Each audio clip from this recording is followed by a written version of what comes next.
are actually pretty shocked at how big a culture shock they experience. A lot of them think, obviously, both English speaking, it's going to be pretty similar. Um, but a lot of the clients I've worked with, they have found actually there's huge differences, and it can range from big ones such as cost of living. Obviously, it depends on from where you're from in the US and to where you're moving to in the UK. But a lot of people have highlighted the price of energy, which is a huge one in the UK at the moment. Um, Price of housing, especially in the cities, and little things like food, all adds up. I think they've weren't expecting, the cost to be quite so much. So I think that's a big one because it happens, it's an everyday thing. Other things kind of day to day are driving, left-hand driving, the free healthcare. I think it's really important for people coming over to the UK to be aware of the free healthcare, because though we've got the NHS, it is currently overcrowded and underfunded. So a lot of people are shocked at, great, we don't have to pay. But I think to reduce the culture shock, it's worth kind of looking at health insurance before you come over, to know kind of what to expect, and kind of the waits. I think a lot of people have been shocked by if there's an accident, or emergency, the waiting times they've had to experience, whereas in the US, it's not quite the same. Other things that have contributed to culture shock are, I suppose it's the British slang that they hear that they're not used to. It's a small thing and it's small words.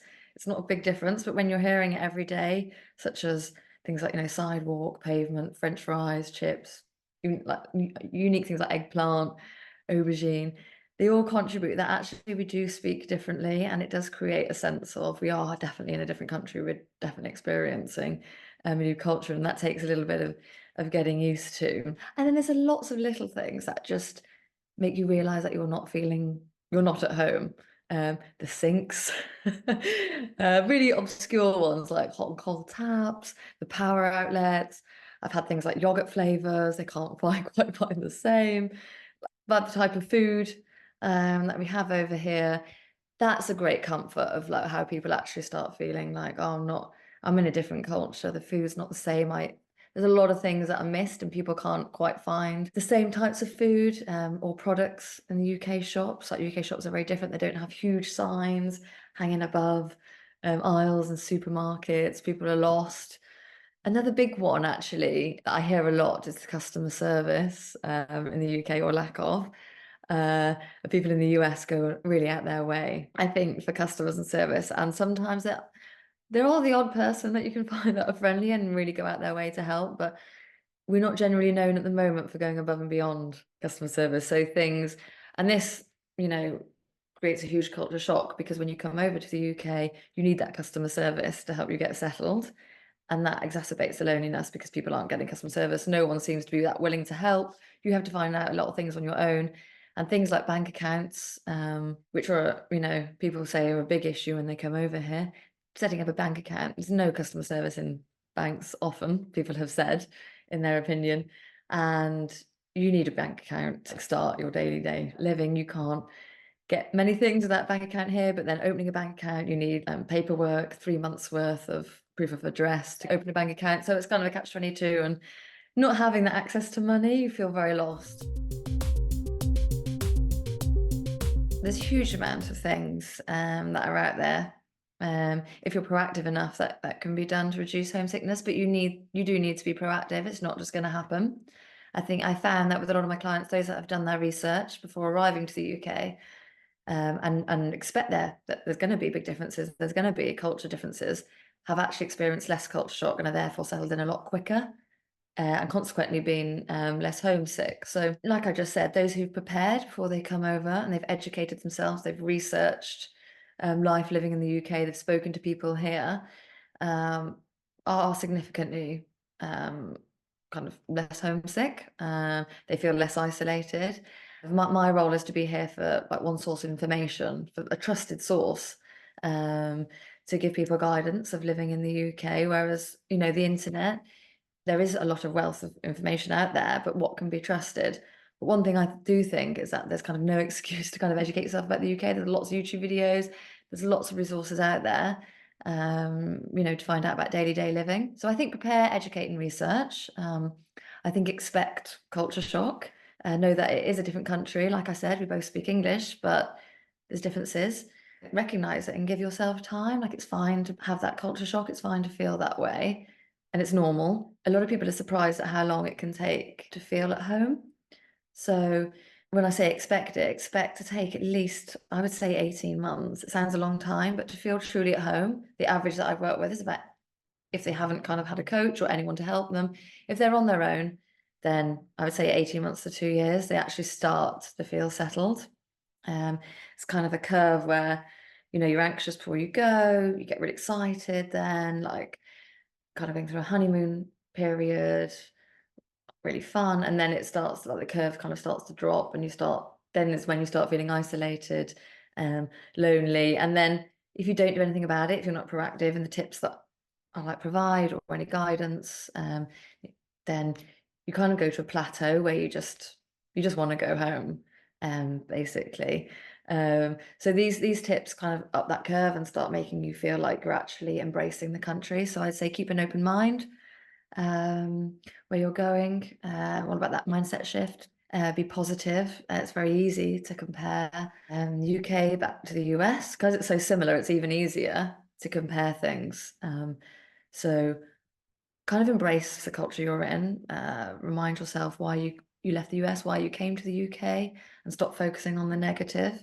Act like a local resident, is a big thing, and not a tourist. So it's fine, at the beginning to do all these things and exciting things, but I always say, it's good to, go meet people, obviously, and hang out with people from the US in groups, and maybe go to like US type of stores that, we have, but fundamentally, you're not going to integrate, you're not going to feel at home if you keep hanging around the US element of social gatherings, and yeah, day-to-day living, such as shops. So really embrace the culture that you're in, have the foods, meet UK people, and yeah, I think also continue old hobbies that you had, like obviously build new ones in the UK, but if you can continue the ones that you had back at home and find them here, because there will be the same, there will be lots, then I think that's a good way to really feel integrated. So yeah, and I think, like I said, about the not thinking about the negative, I think actually making a list of good things you like about in the UK, and like look at it once in a while. It does sound silly, but having it actually on paper and reminding yourself significantly helps. Maybe don't call home and family and friends back too much. Um, Obviously, you need to talk to your family and friends at home, and like when you're having a low moment, at night and you feel a bit lonely, then obviously call them. But if it's kind of like daily and all the time, then it's going to make you feel homesick and going to make you want to go back. So like I said, meet groups, integrate, yeah, into the UK, and you have to really work at it. I think you need to realize that you have to get out. Like you had the courage and the confidence to move overseas in the first place. I think just moving outside of your house and meeting new people is nothing compared to what you've done already. So just, yeah, get yourself out there, and stay curious as well. Find out about things all the time. Another thing about social media, like I say, on one hand, it's really good because there's so many opportunities on social media, Facebook groups that you can meet people, like yourselves, like the US expats, or lots of US focused, US moving to UK groups, so many of them. So do that, but also realize that social media, on the other hand, is not so positive because it's unrealistic, as people know. You're always looking at people back home on social media or on Instagram, look at the fun they're having, they're getting together all the time and missing out. Conversely, looking at people who've moved abroad, who are in the UK, oh, they look like they're having so much fun, but it's not always true. So just bear in mind that, and be realistic. I think there's no excuse. There's so much. I wouldn't even know how to narrow it down. Like, I think get out the house. Don't focus on, your phone. Like actually get out there. But I think Facebook predominantly actually has got some pretty good groups on there. I think be careful with the Facebook groups on facts, on visas, on tax, and immigration things for factual information potentially. But when it comes to networking, it doesn't take a second to find, US expats moving to Bristol, moving to London, I think that is a big one, and it's of all ages. And within those groups, there's smaller groups. Yeah, but like I said, obviously we don't want to just only solely meet those people, US expats. So I think hobbies, even in villages, if you move into the countryside, there is still a lot out there in village, signs in village pubs, in village halls, like notices. There's so many clubs like gardening or sport. Everywhere you look, you just have to leave the house, I think. Uh, and there's clubs in London, there's American clubs in London that do lots of get-togethers, so lots of social drinks, meals, and it just takes one gathering to then meet a couple of people, and then you just expand. It just expands and expands, doesn't it? I basically help expats successfully integrate abroad without the weeks of overwhelm, the stress and isolation that I keep mentioning because it's a big thing. And I do the logistics side of it and the emotional support, which is actually just as important. I kind of help them navigate the expat journey with confidence, unpacking the emotional move of moving, kind of being that friend, sounding board.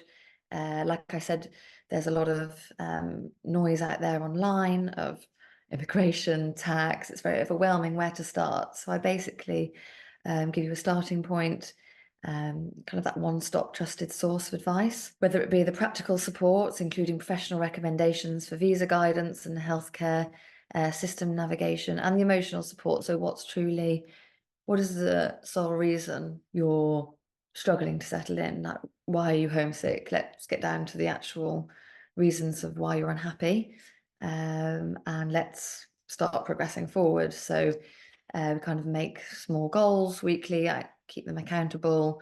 So it's always progression, never regression. So yeah, so it's kind of whether I help find new friends, help them with finding, starting a career over here, or just making sure they feel at home in a new place. Don't expect to settle in immediately, is the biggest thing. I've had clients come to me saying, it's been 2 days. I thought I would have got the admin all sorted. I thought I'd be enjoying it. Like, let yourself feel overwhelmed. It is overwhelming. There's a huge amount to do. I do feel like those that have had support, a sounding board, a coach to set weekly goals, or someone to give them that advice before they move over. Like I said, research, people who have planned ahead of time uh, do a lot well at settling in quicker. Doing it on your own without any support at all often has led to people feeling very homesick, anxious, and just wanting to go home. So I think find that support out there. It is necessary to have some professional support, really. That will go a long way to you cutting down that time of at least 2 years to feel at home down to a matter of weeks. But it can be done. Just don't do it on your own and start living that exciting life overseas that you originally thought it was going to be.